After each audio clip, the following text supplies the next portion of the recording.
जन सुराज अभियान राजनीतिक दल में परिवर्तित। दल के कार्यकारी अध्यक्ष बने मनोज भारती। प्रशांत किशोर पहले की तरह ही बिहार की पदयात्रा करते रहेंगे। ब्रेकिंग न्यूज में आपका स्वागत है। आइए जानते हैं आज की ताजा खबर। 2 अक्टूबर को महात्मा गांधी की जयंती पर जन सुराज आधिकारिक तौर पर दल में परिवर्तित हो गया है। पटना के वेटनरी कॉलेज ग्राउंड में लाखों की संख्या से बिहार के कोने कोने से आए लोगों की सहमति से जन सुराज के सूत्रधार प्रशांत किशोर ने दल के पहले कार्यवाहक अध्यक्ष के साथ साथ दल के संविधान के 5 प्रमुख प्रावधानों को बिहार और देश की जनता के समक्ष रखा। प्रशांत किशोर ने अपने संबोधन में सबसे पहले जन सुराज के 5 बड़े वादों को जनता के सामने रखा। पहला, बिहार को फिर से ज्ञान की भूमि बनाना। बिहार के गौरवशाली इतिहास में पूरे विश्व से लोग नालंदा और विक्रमशिला में ज्ञान प्राप्ति के लिए आते थे। उस बिहार में उसके बच्चों के लिए फिर से ऐसी व्यवस्था बनाना। दूसरा, हर युवा के हाथ में बिहार में ही रोजगार हो ताकि बिहार से पलायन को बंद किया जा सके। तीसरा, हर 60 वर्ष की आयु से ऊपर हर महिला पुरुष को प्रति माह 2000 रुपए की पेंशन। इसी के साथ महिलाओं को सरकारी गारंटी पर व्यवसाय के लिए 4% सालाना ब्याज पर पूंजी उपलब्ध कराना। और 5वां वादा कि बिहार के किसानों को सहयोग करके बिहार में हो रहे पेट भरने वाली खेती से कमाने वाली खेती बनाना। प्रशांत किशोर ने आज बिहार को यह सुनिश्चित कराया कि जन सुराज आएगा और यह 5 काम हो जाएंगे। प्रशांत किशोर ने दल की घोषणा करने के बाद इसके पहले कार्यकारी अध्यक्ष पूर्व भारतीय राजनयिक मनोज भारती के नाम को औपचारिक तौर पर लोगों के बीच रखा। प्रशांत ने मनोज भारती का परिचय देते हुए बताया कि इनका जन्म मधुबनी में हुआ है। मनोज की शुरुआती शिक्षा जमुई के सरकारी विद्यालय से हुई और इसके बाद उन्होंने नेतरहाट से पढ़ाई की। उन्होंने आईआईटी कानपुर से इलेक्ट्रिकल इंजीनियरिंग की। फिर आईआईटी दिल्ली में पढ़ाई करते हुए उनका चयन भारतीय विदेश सेवा में हुआ। वे 4 देशों में देश के राजदूत भी रहे। प्रशांत किशोर ने जन सुराज दल के संविधान के प्रमुख प्रावधानों को भी जनता के सामने रखा और उनके इन सभी प्रावधानों पर सहमति भी ली। सबसे पहले उन्होंने बताया कि जन सुराज के अध्यक्ष का कार्यकाल 1 साल का होगा और लीडरशिप काउंसिल का 2 साल। दूसरा, उन्होंने बताया कि जन सुराज देश का पहला दल होगा जो राइट टू रिकॉल लागू करेगा। जनता ही अपना उम्मीदवार का चयन करेगी और उनको मध्य कार्यकाल में ही हटाने का अधिकार भी जनता के पास होगा। इसी के साथ उन्होंने महत्वपूर्ण घोषणा करते हुए ऐलान किया है कि जन सुराज ने चुनाव आयोग को अपने आधिकारिक झंडे के लिए आवेदन किया है। उसमें महात्मा गांधी के साथ साथ बाबा साहेब अम्बेडकर का भी चित्र होगा। जन सुराज के नवचयनित कार्यकारी अध्यक्ष मनोज भारती ने जनता को संबोधित करते हुए कहा कि आप बिहार से बिहारी को दूर कर सकते हैं पर उनके दिल से बिहारी मानसिकता को नहीं निकाल सकते।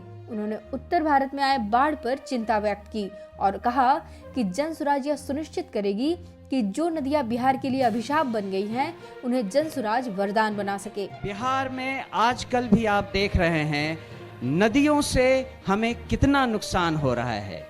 पूरा उत्तर बिहार बाढ़ की विभीषिका को बुरी तरह झेल रहा है। जन सुराज पार्टी भी कुछ ऐसा सोच रही है कि कुछ कदम ऐसे उठाए जाएं जिससे नदियां हमारी मित्र हों, विनाशकारी शत्रु नहीं।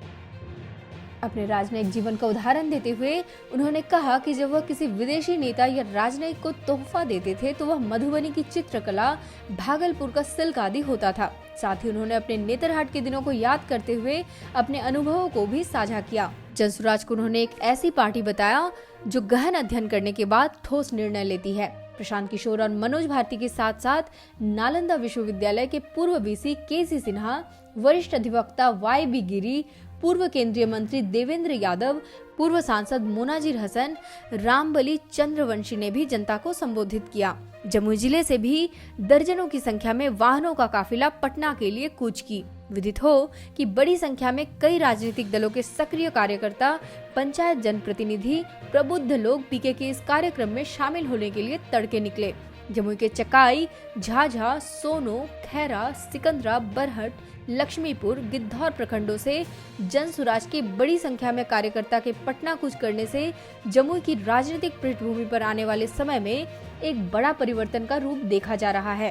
कार्यकर्ताओं का जोश उनके उत्साह और जन सुराज के प्रति उनके सकारात्मक भाव को प्रदर्शित कर रहे थे। मनोज भारती आईआईटी कानपुर से पास आउट हैं। भारतीय विदेश सेवा यानी आईएफएस में वे अधिकारी रहे हैं। विदेश सेवा के दौरान वह 4 देशों में भारत के राजदूत रहे हैं। वह यूक्रेन और बेलारूस जैसे देशों के राजदूत भी रहे हैं। मनोज भारती ने जम्मू जिले के एक सरकारी स्कूल से अपनी पढ़ाई पूरी की। उसके बाद अविभाजित बिहार के नेतरहाट स्कूल में पढ़ाई की। इसके बाद आईआईटी कानपुर के लिए उनका चयन हुआ। फिर उनका चयन सिविल सेवा में हो गया और वे भारतीय विदेश सेवा के लिए चुन लिए गए। 50% यहाँ जमीन ऐसी है बिहार में जहाँ फ्लड क्या रिस्क है। 30% जमीन ऐसी है जहाँ परमानेंट जल जमाव है और करीब 25 से 27% ऐसी जमीन है जहाँ सूखा है।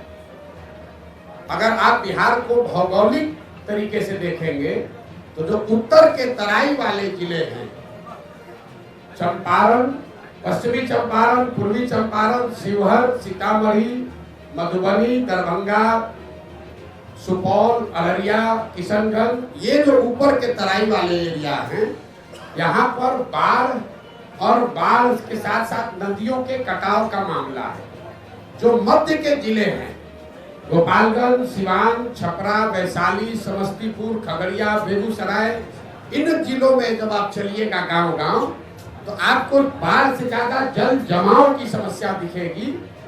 हर पंचायत में, प्रखंड में हजारों एकड़ जमीन ऐसी है जहां पानी परमानेंट लगा रहता है।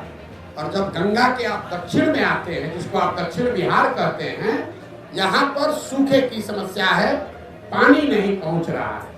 तो जन स्वराज का जो विजन डॉक्यूमेंट जारी होगा उसमें आप बाढ़ पर कार्यक्रम नहीं देखेंगे, उसमें आप वाटर ग्रिड की बात देखेंगे कि जहां बाढ़ है, जहां जल जमाव है और सूखा, इन तीनों का एक integrated plan, Kosi plan, Gandak plan नहीं, सोन कैनाल नहीं, एक इंटीग्रेटेड प्लान हो जिसमें बाढ़, जल जमाव और सूखे को एक तरीके से एक बार एड्रेस किया जाए। उसका पूरा खाका आपके सामने रखेंगे, उसको देखिए, पढ़िए, समझिए। और आधा बाढ़ का जो समस्या है वो तो इंजीनियरों और ब्यूरोक्रेट्स के कमाई के लिए खुद किया हुआ है। आप गांव देहात में चलिए, लोग हमको बता रहे हैं भैया जो ठेकेदार है वही जाके बांध में छेद करवाता है ताकि कटे, अब बाढ़ नियंत्रण के नाम पर पैसा आए और उसमें लूट किया जाए। हमको फ्लड कंट्रोल नहीं करना है, हमको यहाँ जल जो यहाँ का अभिशाप बना हुआ है, इसको बिहार की एक बड़ी ताकत में परिवर्तित करना है। और एक अंतिम बात, चाइना ने आज से सैकड़ों साल पहले ये करके दिखाया है।